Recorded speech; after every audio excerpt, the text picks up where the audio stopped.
Have you ever wondered what happens when a nation, simmering with injustice for decades, finally boils over? That's the story of the Mexican Revolution, a sprawling, decade-long conflict that reshaped a nation from the ground up. It's a tale not just of generals and presidents, but of peasants, cowboys, intellectuals, and bandits who dared to dream of a different Mexico. Forget what you think you know from old movies. We're going deep into one of the most complex and important revolutions of the 20th century. To understand the explosion, we first have to look at the pressure cooker, the rule of Porfirio Diaz. For over 30 years, from 1876 to 1911, Diaz held Mexico in an iron grip. His era, known as the Porfiriato, was a paradox. On the surface, Mexico was modernizing. Railroads crisscrossed the country, mines churned out silver, and foreign investment poured in. Mexico City was adorned with grand, European-style buildings. Diaz's slogan was order and progress, but progress for whom? This modernization came at a staggering cost to the majority of Mexicans. Diaz and his circle of technocratic advisors, known as the Científicos, believed that what was good for the wealthy was good for Mexico. They favored foreign companies and the rich elite. Huge swaths of communal village lands, the ejidos were seized and consolidated into massive private estates called *HACIE. By 1910, a mere 1% of the population owned over 85% of the country's arable land. Millions of rural peasants were left landless, forced to work in slave-like conditions on the very land their ancestors had farmed for generations. They were trapped in debt peonage, where wages were so low and prices at the company store so high, they could never escape their debt. In the burgeoning cities and industrial centers, the situation wasn't much better. Workers in mines and textile factories labored for long hours in dangerous conditions for pitiful pay. Any attempt to unionize or strike was brutally crushed by Diaz's rural police, the infamous *rurals*, or even the federal army. Political freedom was non-existent. Diaz controlled elections, silenced the press, and jailed his opponents. The promise of democracy in Mexico's constitution was a complete fiction. So, while the elite sipped champagne in Mexico City, the rest of the country was a tinderbox of resentment, waiting for a spark. That spark came from an unlikely source, Francisco I. Madero. Madero was a wealthy, American-educated landowner from Coahuila. He wasn't a radical, he was a political idealist who simply believed in democracy and the rule of law. In 1908, Diaz gave a surprising interview to an American journalist, stating he believed Mexico was ready for democracy and that he would welcome an opposition candidate in the 1910 election. He probably didn't mean it, but Madero took him at his word. Madero wrote a book called The Presidential Succession in 1910 and began to campaign for president under the slogan, "Effective suffrage, no re-election." His message resonated with people from all walks of life who were tired of the dictatorship. His rallies drew enormous, enthusiastic crowds. Diaz, seeing the genuine threat Madero posed, did what he always did. He had Madero thrown in jail just before the election. Unsurprisingly, Diaz was declared the winner, but this time it was different. Madero escaped from prison and fled to San Antonio, Texas. From there, he issued the Plan of San Luis Potosi. It declared the 1910 election fraudulent, named himself the provisional president, and, most importantly, called for the Mexican people to rise up in arms against Diaz on November 20, 1910. The revolution had begun. The call to arms was answered across the country. In the northern state of Chihuahua, two key figures emerged. One was Pascual Orozco, a mule train operator. The other was a cattle rustler and bandit-turned-revolutionary general, Doroteo Arango, better known to the world as Pancho Villa. Villa was a military genius. His cavalry force, the legendary Division del Norte became one of the most formidable armies of the revolution. They were masters of guerrilla warfare, using their knowledge of the rugged northern terrain to outmaneuver the federal army. Meanwhile, in the southern state of Morelos, another leader rose, one with a very different focus. His name was Emiliano Zapata. Zapata wasn't interested in national politics. His fight was singular and deeply personal. He fought for Tierra y Libertad, land and liberty. For Zapata and his peasant army, the revolution was about one thing: reclaiming the village land stolen by the powerful sugar haciendas.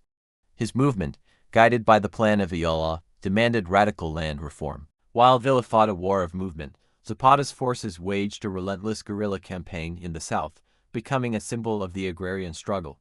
The combined pressure from Villa and Orozco in the north and Zapata in the south was too much for the aging Diaz regime. After a key revolutionary victory at the Battle of Ciudad Juarez in May 1911, Diaz knew his time was up. He resigned and sailed into exile in France, famously lamenting, "Madero has unleashed a tiger. Let us see if he can control it." He couldn't. Francisco Madero became president in November 1911, but his presidency was doomed from the start. He was a Democrat, not a revolutionary. He thought that by establishing political freedom, the rest of Mexico's problems would solve themselves. He failed to address the urgent demands for land and labor reform that had fueled his own rise to power. He disappointed Zapata by not immediately returning the stolen lands, leading Zapata to denounce him as a traitor. In the north, Pascual Orozco, feeling slighted, also rebelled against Madero. Madero had unleashed the tiger, and now it was turning on him. Worse still, Madero had trusted the old power structure to remain in place. He left Porfirio Diaz's federal army intact, under the command of generals who despised him. One of those generals was Victoriano Huerta.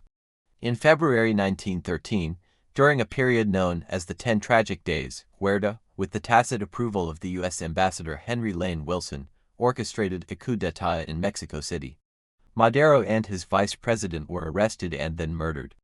Huerta, a brutal, alcoholic general, declared himself president. The assassination of Madero horrified the country and united the revolutionary factions against a common enemy. The second, and much bloodier, phase of the revolution began. In the north, Pancho Villa redoubled his efforts.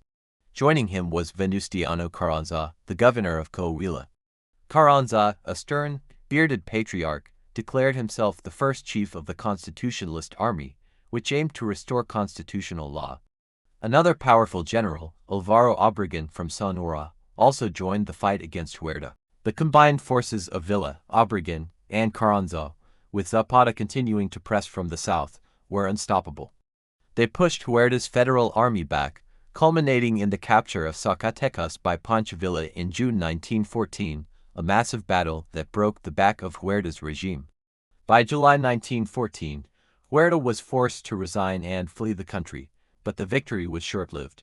The revolutionaries had defeated Diaz and then Huerta, but now, the War of the Winners began. The alliance fell apart almost immediately. The victors met at the Convention of Aguascalientes to try and chart a path forward, but the deep divisions were clear. On one side were the conventionists, Pancho Villa and Emiliano Zapata, the true social radicals who represented the poor and the landless. On the other were the constitutionalists, Carranza and his brilliant general, Alvaro Obregón, who represented a more conservative, middle-class vision for Mexico. When they couldn't agree, war erupted again. For a brief, iconic moment, Villa and Zapata's armies occupied Mexico City in late 1914. There is a famous photograph of the rough-hewn peasant leaders sitting in the presidential chairs at the National Palace. But they were fighters, not politicians, and they soon retreated to their home territories. The decisive battles came in 1915. Alvaro Obregón, who had studied modern European military tactics, proved to be a more effective general than Villa. In a series of bloody battles in the Bajío region, most notably at Celaya, Obregón's forces used trench warfare, machine guns, and barbed wire to decimate Villa's legendary cavalry charges. The Division del Norte was shattered, and Villa was reduced to a guerrilla leader in the mountains of Chihuahua. With Villa defeated and Zapata contained in the south, Venustiano Carranza was able to consolidate power. He set about creating a new legal framework for Mexico. In 1917, a constitutional convention was called in Querétaro. The resulting document, the Mexican Constitution of 1917, was one of the most progressive in the world at the time. It was the revolution's greatest legacy. It established limits on foreign ownership of land, enshrined workers' rights to organize and strike, mandated an 8-hour workday, and, crucially, laid the groundwork for massive land reform, fulfilling the dream of Zapata. But the violence wasn't over. Carranza, now president, saw Zapata as a continued threat. In 1919, he lured Zapata into a trap and had him assassinated. A year later, Carranza himself was betrayed and killed by one of his own generals, Alvaro Obregón, as he tried to flee the capital. Obregón became president in 1920, and his election is often seen as the end of the military phase of the Mexican Revolution. It had been a brutal decade. An estimated 1 to 2 million people, out of a population of 15 million, had lost their lives. The country was in ruins, but the old Porfirian order was gone forever. The revolution created a new Mexican identity and a new state.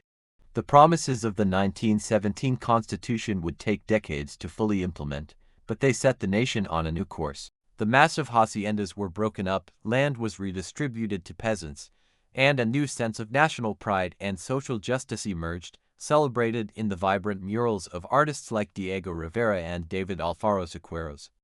The Mexican Revolution wasn't a simple story with clear heroes and villains. It was a chaotic, multi-sided struggle with shifting alliances and competing visions for the future. It was a fight for democracy, for land, for labor rights, and for national sovereignty. It fundamentally transformed Mexico, and its echoes are still felt to this day. Thanks for joining us on this journey through a pivotal moment in history. If you found this story as fascinating as we do, please hit that like button, subscribe for more deep dives, and let us know in the comments which historical event you'd like us to explore next. See you in the next video.